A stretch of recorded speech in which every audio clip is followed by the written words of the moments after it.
Hello, it's Bart from NatureManufacture. This time we'll build nice forest scene using our new forest environment asset and river auto material 2019. We will use HTRP 2019.1 for that.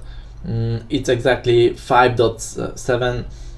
We'll use HTRP just because we want to show full possibilities that we give you with our assets. It's new technology, of course, it's not fully stable at the moment when I record this movie, but results which we'll get are amazing. So, first of all, we'll go to our asset store page and import our river auto material assets into our project. Of course, we'll speed up import process just because, it take a bit longer. Do not aware any errors in console because they will gone while we import SRP compatibility packs. Now we'll import our forest environment pack into our asset folder, and next step will be check what HTRP version we have in project.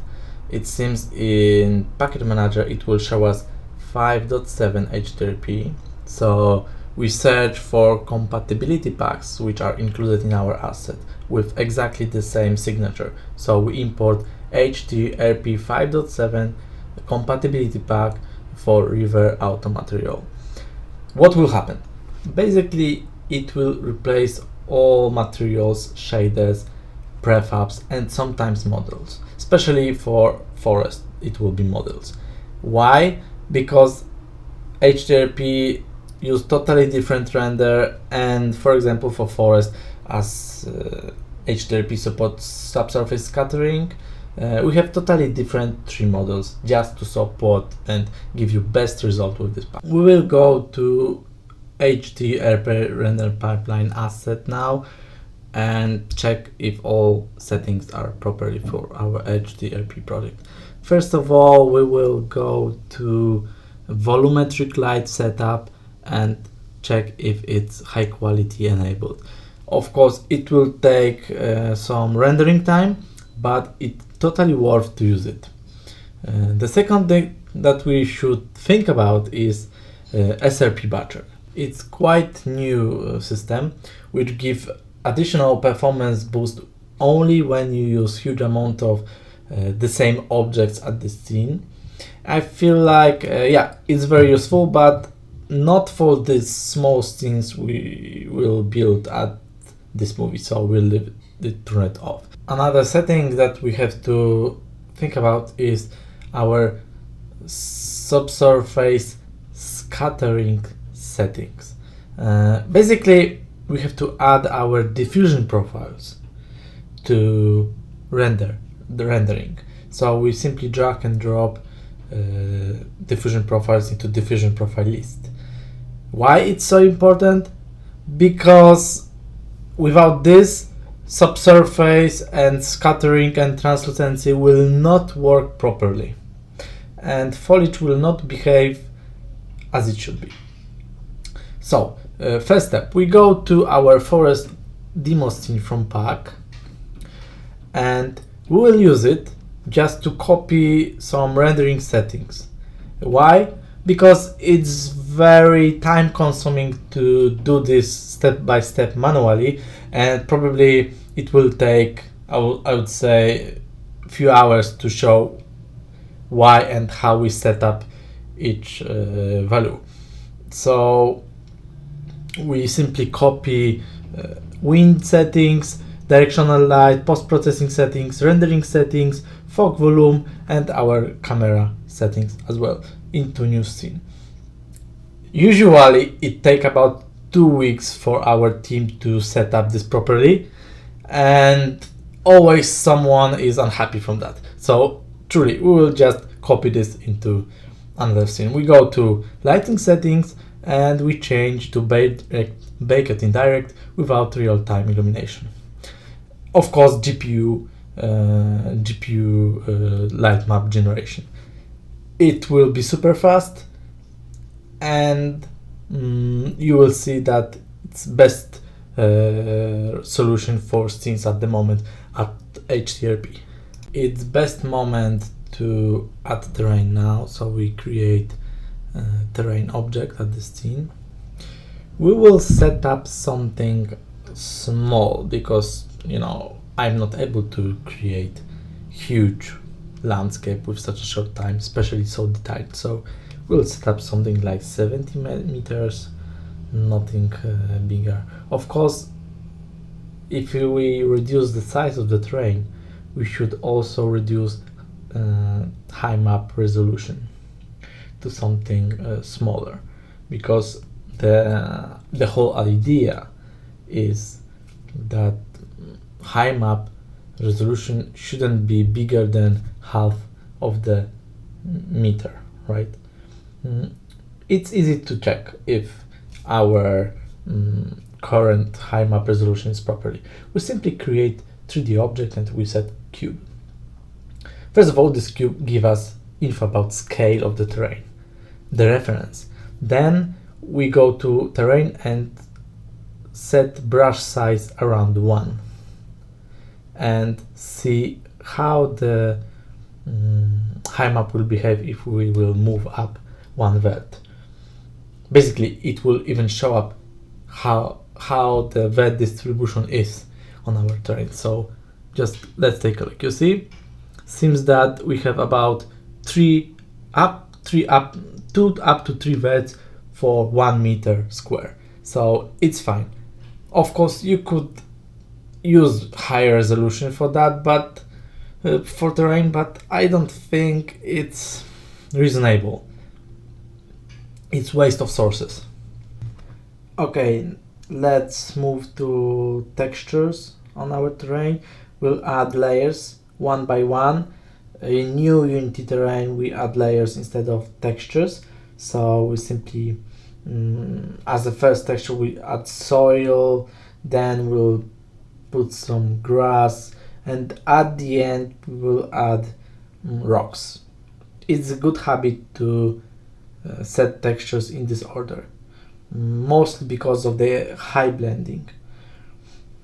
Okay, it's pretty easy. As we see, we added textures. I think we will now set the default texture on the terrain as leaves, as we will going to build forest. So let's set leaves on the whole terrain to 100%. And now we will raise a bit terrain on the terrain borders, just to prepare our terrain to future building. Of course, we have to move a bit whole terrain few meters above, because we will also move terrain up and down, and if terrain will be at height equal to 0, we're not able to carve it down. So now we will paint borders of the terrain a bit higher than the middle. It's because we want to hide that scene is so small and the terrain simply end in such a short distance. It's good way to hide small scene view. So okay, if we want to paint textures, we rather want to use high blending. As you see, Unity default terrain shading is without high blending, but we could use material for that. Let's choose our HD terrain forest material, and we see that we have high blending out of the box. Why? Because we checked high blend on the material, and we have even slided that we could change the high blending power between textures. Of course, there's instantiating turn on because we want to save a lot of GPU sources, and normal maps on terrain with instantiating and are simply better because there is an option pixel normal for this terrain. Okay, now we will paint some soil on our terrain. We'll speed up this because it simply take about 10 minutes and you want to keep it short for this video. As we see, we simply paint the noised marker areas that are covered by soil, and then we polish them with leaves just to get nice high blending effect. Okay, let's create spline and add some rivers, lakes and roads to our terrain. Let's choose nice place which we could use as a start for our river. I think this place will be nice. That's the point. We choose a profile for river. It's simply river out of the box. Everything is saved in profile. In simulation, we could check how river will behave at currently shaped terrain. It seems that we have to rebuild a bit our terrain to give simulation space to create nice river. So we will simply move down a bit that in one border and try simulation once again.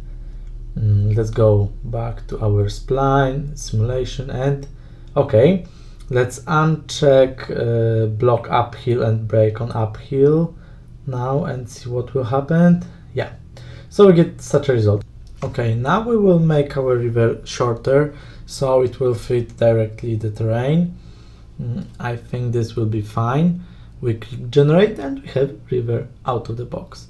Now we will choose material which we directly build for this demo. I mean, it's forest water. So we go to forest non-tested trial and we choose our trial river material. Okay.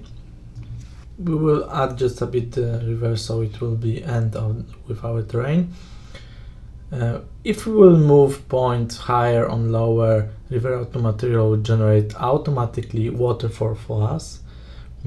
Of course, we could scale the spline in every point as well. Very useful to adjust river to our goal. The same thing we could do in simulation. It could be done automatically. Okay, and so let's scale a few points and whole river. In terrain section, we could see how spline will carve our terrain, and I think we'll make a bit more flat this area because we know we don't want to have endless waterfalls and cascade in this place. I rather think about one waterfall and flat water after it. So yeah. Basically, we could see how terrain will be carved by our river. There's debug. We could change the smoothness of the blending between original terrain and shape carved by our spline. Now this time we'll create a road. So we create another spline which will look like a road a bit. So we will choose profile. For road, maybe not the asphalt, rather dirty one. Here it is. Of course, we also could carve the terrain under the spline, but it will look a bit different than the river. We simply snap terrain under the road surface. By paint terrain option, we could paint terrain around the spline and under it. Why not? It's a simple way to get nice result out of the box. I think we will create also a lake. This will be swamp lake, like it was showed in our first video about forest environment pack. We'll make small hole just for reference at the start, and then we create 3D object, create lake polygon. After we set up few points, we get a lake shape. Of course, we could move it and adjust to terrain.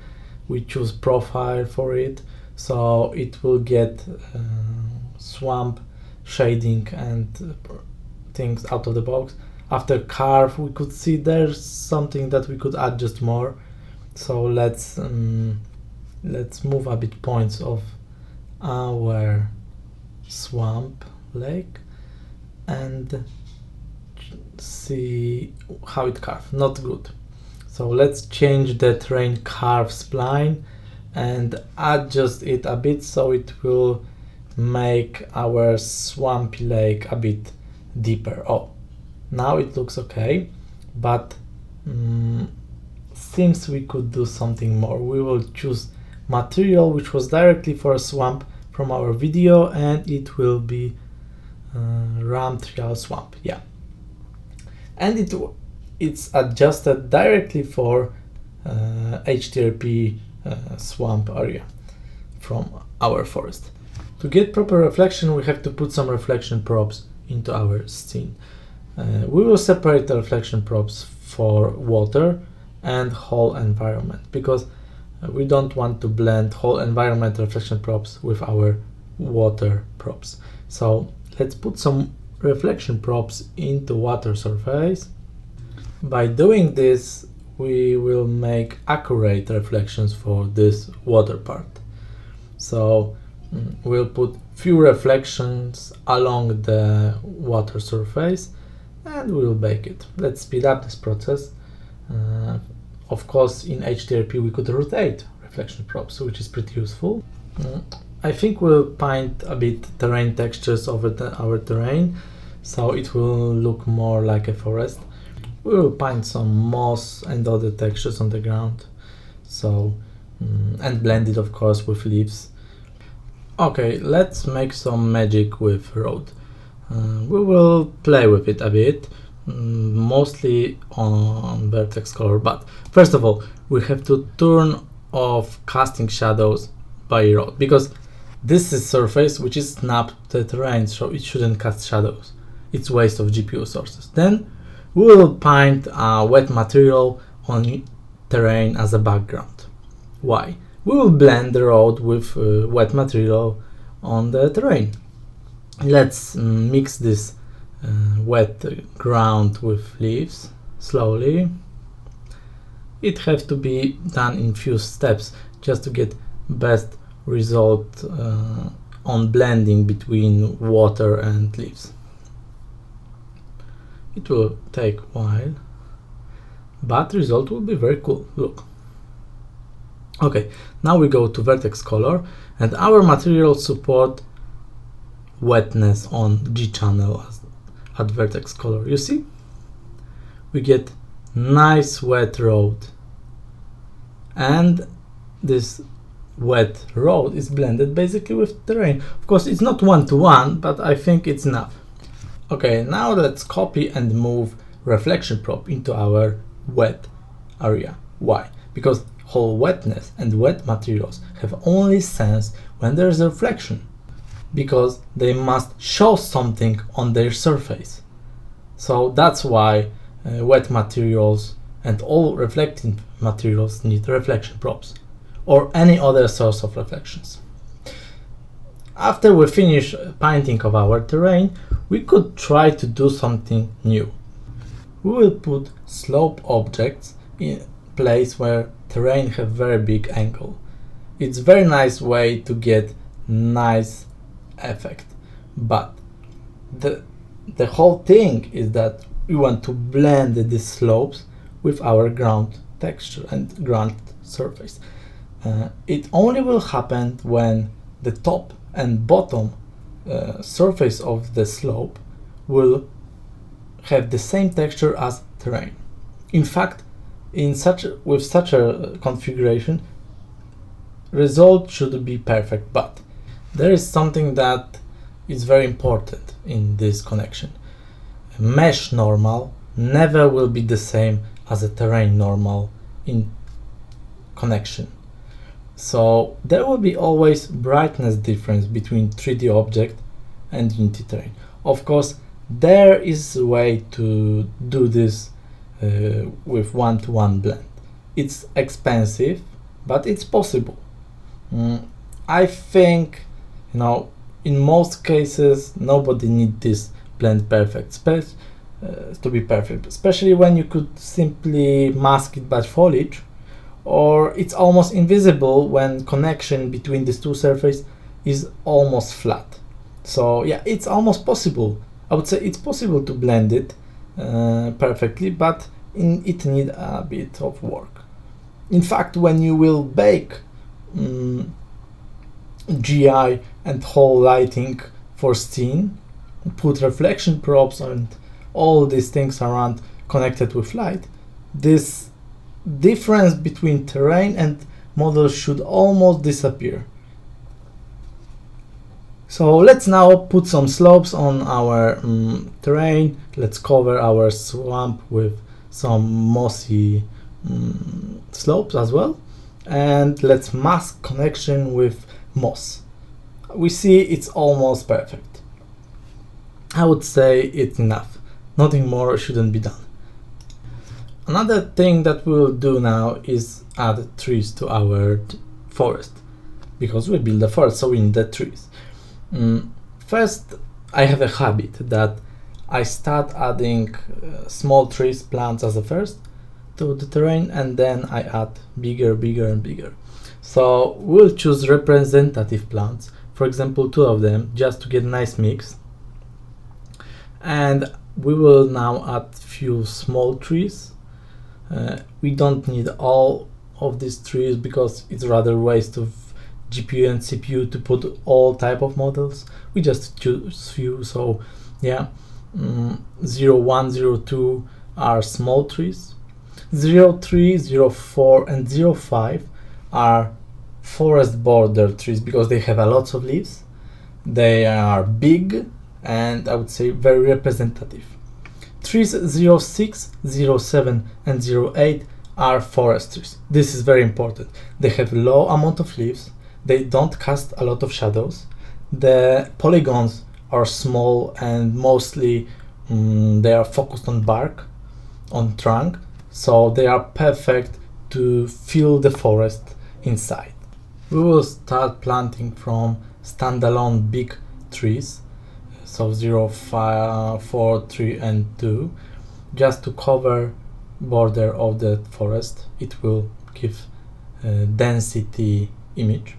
After that, we'll randomly put some forest trees, so 0, 6, 7 and 8. In fact, it's a very good idea to put 2 trees together in one place. The worst habit that I know is that many devs want to put many trees in small area. I think, forest should have very low amount of trees because we don't want to cover all space by shadow. If we want to expose something, show something, we rather keep this in not under the shadow. And the fact is that shadowed area is a bit flat, so we rather want to avoid this. And yeah, it's rather a good idea to put less amount of trees but bigger. If we'll turn on our volumetric fog, we see that we get very nice effect. First of all, light is visible, the God rays are visible at our forest because we didn't put so many trees. There is space for light where it could travel between the trees. So if we think about forest, it's always game between light and shadows. When we bake reflection props, we could see that now they reflect something interesting. The surface become interesting. They render something what is around. Every pixel of these reflections are different. They simply are very interesting. If we go to render settings, we will at the moment turn off volumetric fog just because we want to finish our scene. We will focus on something else. We'll back to our road, and I think there is a very good way that we could blend it with background. We simply add some dirty ground under the road. It could be done automatically by River Automaterial, but in such a small area I will rather focus to give you the taste how it should be done. Very extremely important thing is that this spline object like road should have light map static because it crosses bright and shadowed area, and if it will take light data from a light prop which is under the shadow and will look at the bright area, it will not match, and opposite situation will be also wrong. That's why we rather bake light maps and light data on very big spline object. If spline is too big, there is always option like in our splines to keep it in parts. so the baked data will be always correct. Yeah, this is very important thing. Another cool thing is that we could, for example, paint some rocky road as well by using vertex color. These materials which we provide to this scene, to our pack, support standard standard dirty road, wet road, and this rocky one. And of course you could mix it in many different combinations. Now we will focus on something totally different. We'll put rocks into our space. We have few rock types on our asset. Very clean rocks, rocks covered by moss, and basically they could be also covered by leaves or any other texture. So we will put rocks, clean rocks, on surface which is dominated by leaves, and we'll put mossy rocks on surface where there are moss in the background. Of course, if you will look on beach forest on Google or any other browser, you will see that if you will put mossy rock on leaves area, it will also match, because yeah, it's good habit to look on the environment which we are going to create, to get, I would say, taste how objects are connected and how they interact, how they behave, how they look, how their distribution look. Now we will put some roots. It's a very cool thing, because we didn't provide many root objects into our pack, but they could be used in very clever way. We'll simply create connection between these trees and roots. We will continuate tree roots on the slopes by our root objects. As the root object have leaves in the background, they will perfectly blend with terrain, because these leaves are also planar, have planar distribution. Anyway, it's a very cool way to put these roots on water borders, just to create some kind of point of the interest, something that will interest our user. In fact, we put only two root objects into our pack, of course with different combination with sand or moss as well, but in fact you don't need many root objects to create something interesting. You could rotate, scale these objects in many different ways, so they will almost never look the same. Yeah, I love to put these roots in connection with swamp, and you look at the swampy water and you see these all roots in background. It's a very cool thing. Another cool idea is to use root texture on terrain. You simply could find some roots around the trees, and as we have a high blended terrain material, we really could get nice blending result. I feel like it will simply look natural if around trees will simply expose some root textures. Another cool idea is to put small rocks into our forest terrain background, because mostly if you will put these rocks in rocky background, we'll get another depth, as we don't use tessellated shader, as HDRP doesn't support tessellated shader on the terrain currently. It's a very cool way to give another depth for our terrain just by adding some small rocks. Of course, they will not become rendered in fat distance. They are only small details, but very important.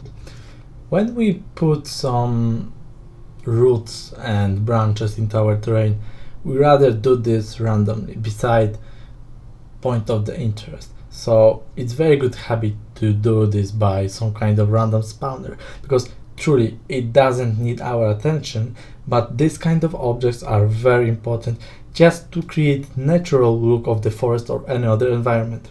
Look at these rocks, they perfectly blend with sandy background. As I told you, you could truly blend object with terrain with almost perfect blend.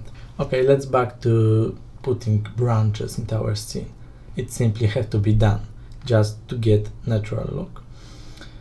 Another step that we will focus on is it will be adding grass and plants into our forest.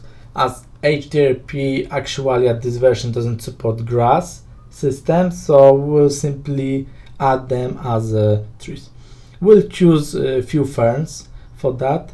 We'll do this to get nice mix of ferns in space.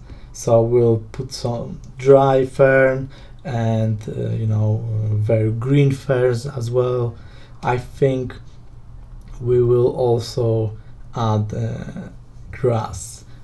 We will not plant grass in very dense way. It will be rather detailed, which will show up from time to time. Truly, forest doesn't need so big amount of grass and plants. It's rather detailed. We will also use ivy for water borders. We will of course use lily and other plants. Basically, you have to choose few types of plants that will work together nicely, just to create noise, a different type of environment in our forest. For example, the place where there is more sun will be covered by different plants than, for example, swampy area or wet area. So anyway, the main player at the forest is always terrain texture. Truly, if you will put too many plants and grass objects on the terrain, you will simply create noisy view or pretty unnatural. I'm sure that you will find screens and images where there's a lot of grass in the forest background, but in most cases is a waste of GPU and CPU sources to create such a thing.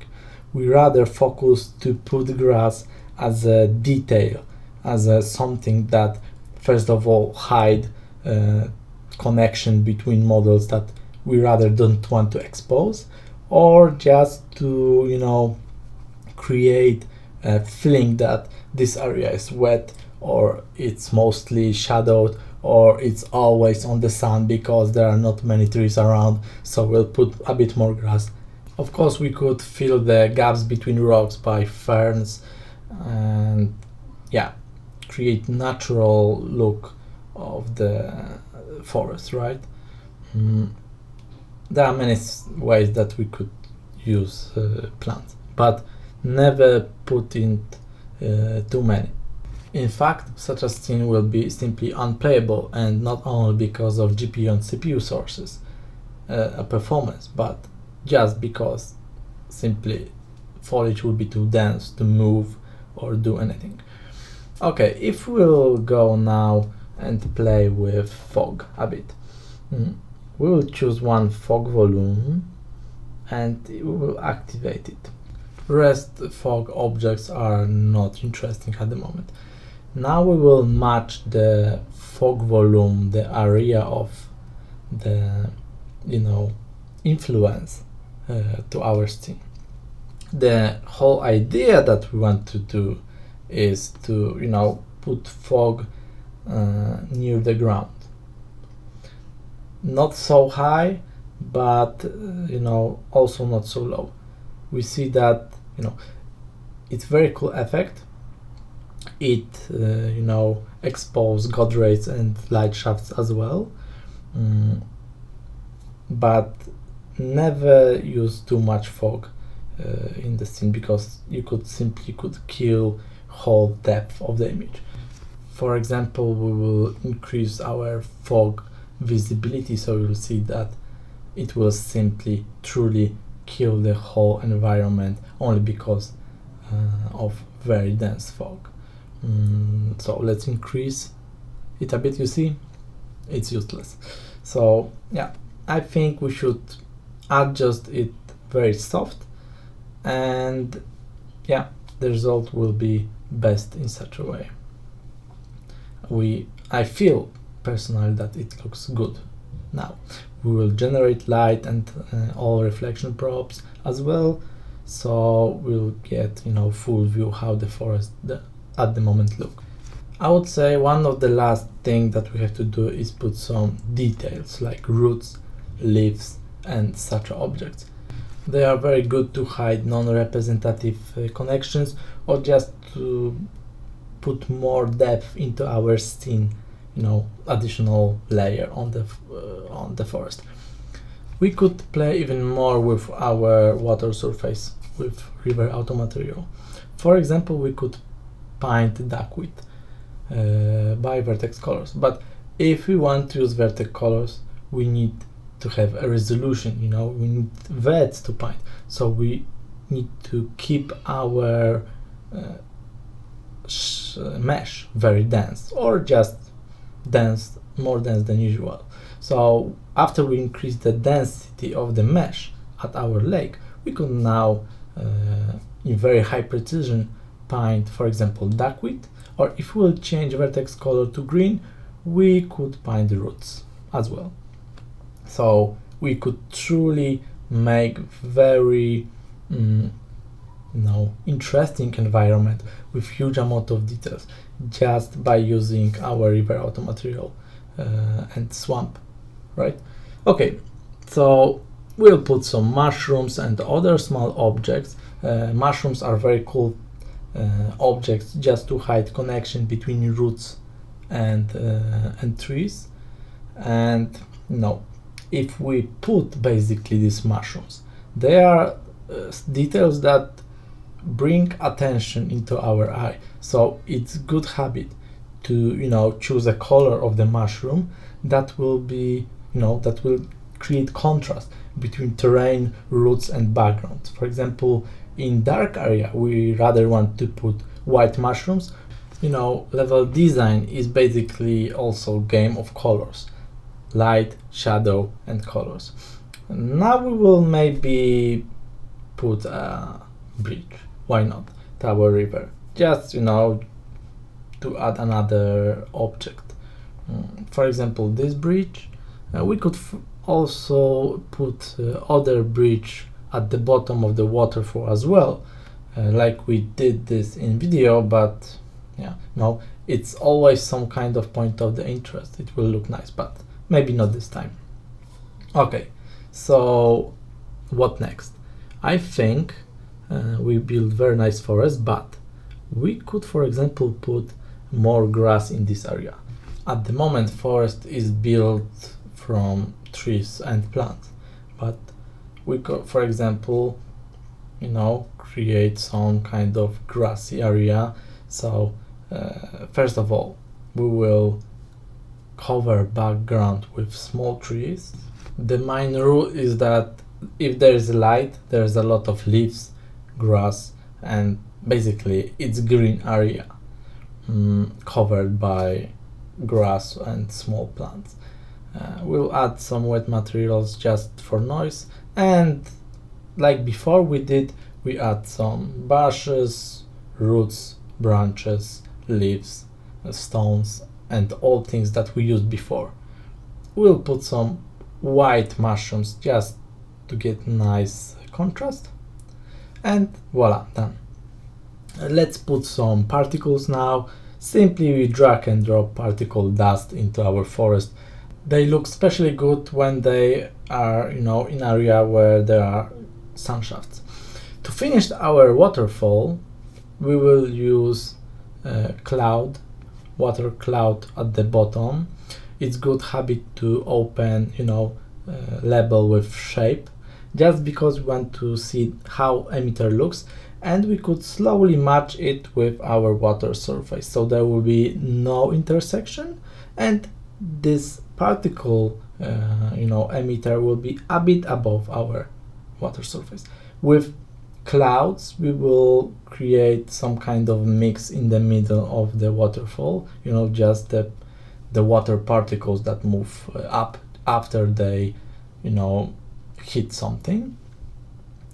To finish our waterfall, we'll use waterfall top particles. Of course, we open shape label and we put it directly at the beginning of our waterfall. By rotating and moving this emitter, we could truly make it fit with waterfall surface. Of course, we could also adjust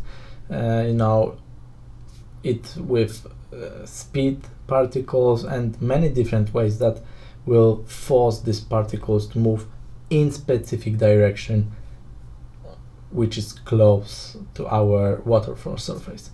In fact, we could use more than one such emitter. Maybe not this time, it will be rather useless, but if waterfall is long, it will give another mix, and it's sometimes good idea to put second emitter in the middle. Okay, basically we finished our scene and that's all. What else we could do? We could bake the light and check if everything looks as it should be. So let's maybe move a bit in our scene and let's click play. We'll see what happened. We'll see our all particles in action as well. Of course, we'll maximize the view and see, as I told you, nice post-processing effects, good distribution of light and shadows in the forest, create whole magic.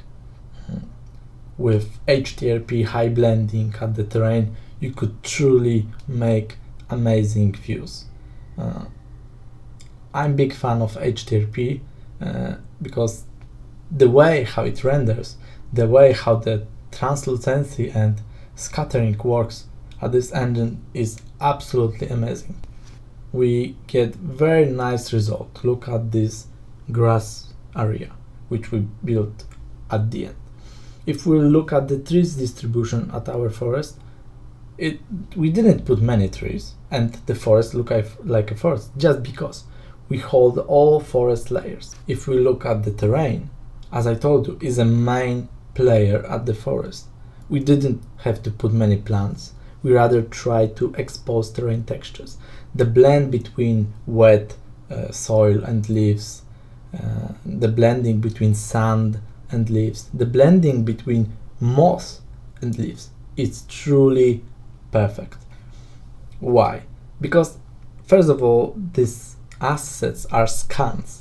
Scans always have something inside that give, after you use it, you will always get natural result. Maybe exactly this thing is that why they are very popular and they are very useful to create interesting and natural environment. Anyway, it's all for this speed level design and tutorial. I hope you enjoyed it. Give us in comments about that. And of course, see you on the asset store. Bye.